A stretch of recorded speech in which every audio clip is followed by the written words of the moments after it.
Hello, friends. My name is Luis. My name is Luis Quintanar, and I am beyond excited to share this book with you guys. The name of this book is The Five Dysfunctions of a Team by Patrick Lencioni. And again, like I said, I really enjoyed this book. I really enjoyed reading it, and I just want to share a couple things with you guys about the book. And um, first and foremost, I want to share the main idea with you guys. It's not necessarily itself a main idea, but more like a main goal of the book, right? The book doesn't have like you can't just say, well, this is the main idea of the book. It's more like the book itself has a goal for you to achieve. And the idea, the goal here is to identify the five main dysfunctions of a team, right? And it's talking about any team.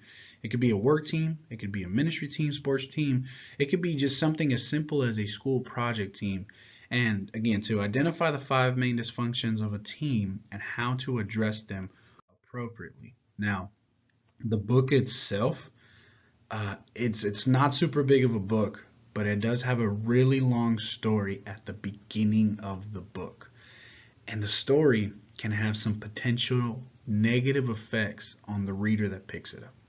The story itself, the book is like 260 pages long, something like that. Nothing crazy, it's not super big, but the story is about 200 pages long before he actually gets to what he's trying to talk to you about. And again, because you pick something like this up, when you pick up this book, you're not looking to read a story. This is not something you want to pick up so that you can have on your downtime or for yourself. You're picking up this book so that you can help yourself, help your team figure out these dysfunctions and how do we overcome these things. So some of these potential negative effects could be, it could make somebody say, you know what, I'm just going to drop the book. I'm going to give it back to Barnes and Nobles. I'm going to get my money back, and instead of wasting my time, I'm just going to get rid of it. And the second one, which is a pretty viable option, is to skip to the end where he finally starts talking about the five dysfunctions, right? I highly recommend that when you pick up this book that you don't do either one of these two. We're going to talk about it here in just a second. So the summary of the story itself, the 200-page story, is about a company called Decision Tech. And Decision Tech has been going through some difficult times, and a lot of it has to do with the CEO named Jeff, who has been making some really bad decisions. So Jeff himself gets demoted to be a part, instead of being CEO, he becomes part of the leadership team that is under the CEO. And the board hires a new lady named Catherine as the new CEO of the company. And her peers kind of give her this negative qualities that she kind of carries with her. And even the board members, some of the board members think that she is underqualified because for a tech company, she is not very technology, oriented. She's kind of like me where we're not really good with technology. And secondly, to be a CEO, a long-lasting CEO for the company, they feel as if though she's just way too old, right? She's about 47 years old, which I don't think is too old, but it may be too old for a company like this. So there are 8 total team members in this leadership team, including Catherine and including Jeff. So Catherine is leading 7 other people through this group, and Jeff is part of that team. So you'd expect Jeff and Catherine to have some animosity towards each other, specifically Jeff, because now she has this new job. But instead, Jeff seems to be pretty good with the idea because he was he appreciated very much that he was able to be removed from that position and no longer have to carry all that weight of all the mistakes that he had made. So Catherine is now in charge of this group. And let's talk about Catherine for a second. Again, the way that her peers and the board members talk about Catherine make it seem like she's a bad addition to the team. She's not good for the team, right? And she's shown in a very negative light to her peers. She's an old lady. She doesn't know what she's doing. She can't even help with a lot of the technology things that we have around the office and the computer. At the beginning of the book, she goes to a bunch of meetings and doesn't do anything. She just talks to people and she takes down notes, right? But the author makes you really feel like she's a very endearing character. Lencioni does a really good job of making you feel like, you know what? I want Catherine to succeed. I want to cheer her on, even though it seems, and even the language that the author uses, it seems as if though she's going to fail by the end of the book. He really does make you feel like she's just not going to complete the task. But ultimately, Catherine and her team succeed, and they make Decision Tech a good company that brings in good money, brings in good profit, and they become a solid, cohesive team. So again, like I mentioned earlier, why in the world would he add this massive long story instead of just going into the five dysfunctions and talking about those things? Well, Lencioni does two things with this story. First and foremost, he tells a really good story, man. He tells a really good story that it caught me off guard as a reader. He uses really good language, really good descriptive language. He goes out of his way to introduce each individual character, each individual team member, and he doesn't just give you like a random name. He gives you a first, last name. He gives you there's the background on what they do as work, how they view Catherine, how they view each other. He even talks some about, in some of the characters, he talks about their personal life, and it makes you feel like this is really, really real. And the second thing that Lencioni does is he tells you a very relatable story. And this relatable story, again, I'm talking in pairs because this is what Lencioni does throughout the book. He gives practical application in the story. So he narrates what are the five dysfunctions that these people are going through and how Catherine guides the team to jump over these hurdles and to overcome these five different dysfunctions. And secondly, Lencioni makes the reader feel like they're not alone. Right? A lot of readers are going to pick up this book and they're going to feel like, oh my goodness, I'm the only one going through something like this. This is really difficult. Again, Lencioni even uses this company as a metaphor to explain to us these are the dysfunctions that happen in any team. And to us, that some of us that might be ministry leaders or something like that, you might feel like this cannot apply to you, or you're completely wrong, my friend. This really does apply to every single type of team that's out there.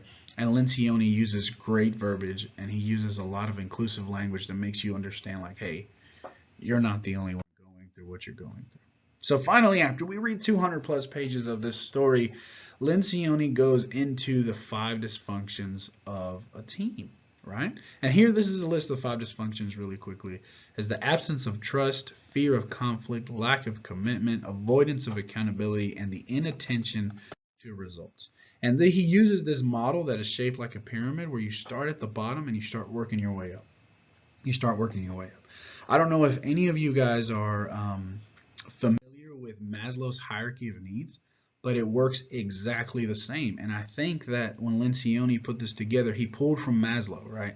So he pulls this same exact model that essentially Maslow's hierarchy of needs is a model in which it teaches parents and caregivers what the basic needs are of children so that a child can reach the top of the pyramid, which is self-actualization.